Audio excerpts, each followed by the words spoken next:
when all this stuff is being talked about, none of this is shocking to me. And the reason this isn't shocking to me is for the last 50 years, everyone has been desensitized to being okay with murdering babies. It's something like 63 million, I think is what I wrote down. I was doing some research earlier today. 63 million babies have been aborted in the last 50 years just here in our country. Wow. So over 50 years, people have been desensitized to it's okay. It's acceptable. We can do it at 4 weeks, 6 weeks, 8 weeks. I think someone was telling me it was either the West Virginia governor a couple of years ago was saying after the baby was born, or it was Virginia governor. I can't remember. Virginia. And so with all this trans stuff about kids, if people don't value their children before they're born, why would they value their children after? But the abortion thing, it is important to point out, of the 63 million, it was probably like 63 million Democrats. You know what I mean? But you know, it's not meant to be snide or rude or funny. Sure. To make the point, like, those are the people doing it. That's 63 million votes gone in 20 years for the Democratic Party. Yeah. And that means that the politics around abortion is going to change. No questions. I mean, people on the right say, yeah, but they're trying to indoctrinate our kids. And I'm like, yes, but you're aware of that. So as long as you're aware and you're resisting it, then the likelihood they convert your kids into being, anti-baby, is very low. Well, and the trans thing too. I mean, I've only seen a few, stories come out of kids afterwards who say they regret, you read it. There's a lot. Honestly, it's probably the most sad, depressing thing I ever see are the stories of those kids who are like, I can never get this back. I made this decision, or my parents had me make this decision. I can't do anything.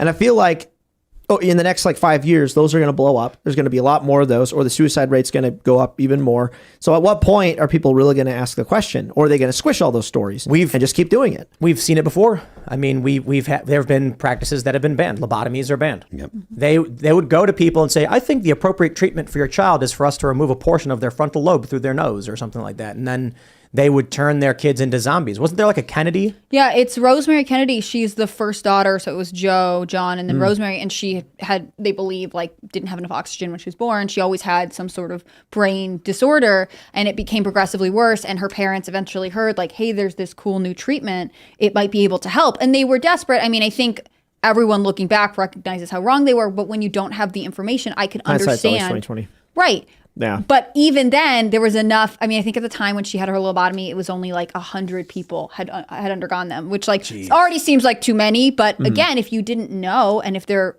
as they were, misrepresenting the results of these things, I mean, I understand wanting to help the people you love, and especially if you're desperate. But I think it's obvious in this case that waiting is the best course of action, right? Offering other forms of therapy and really discussing with your child what's going on is so much safer than saying, take these drugs, alter your body. Well, and I also feel like I saw a video, I think it was Jordan Peterson who posted earlier today of, and this obviously isn't happening for everyone, but it's probably happening more than people want to admit.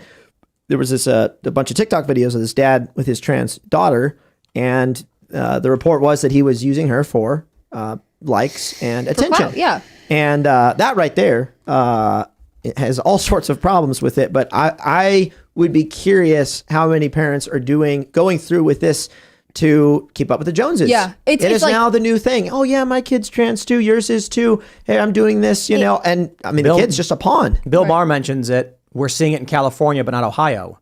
So either there's something happening in the water in California, or they're socializing their kids this way. Well, and during COVID, when students went home, there were all these anecdotal reports about we used to have, 6 trans identifying students, and now it's only one of them. A bunch of them decided when they were home with their families that they didn't actually feel this way, right? Of course, it's anecdotal. I'd love to see hard numbers on it, but there is something to be said for the social contagion aspect of it. I think you're totally right. I miss the days of the Tiger Mom, when it's all these women trying to make their kids be the best of whatever. Instead of trying to make your kid a different gender, can't you just stress them out about getting good grades? Not that that's a healthy way to parent, football. but yeah.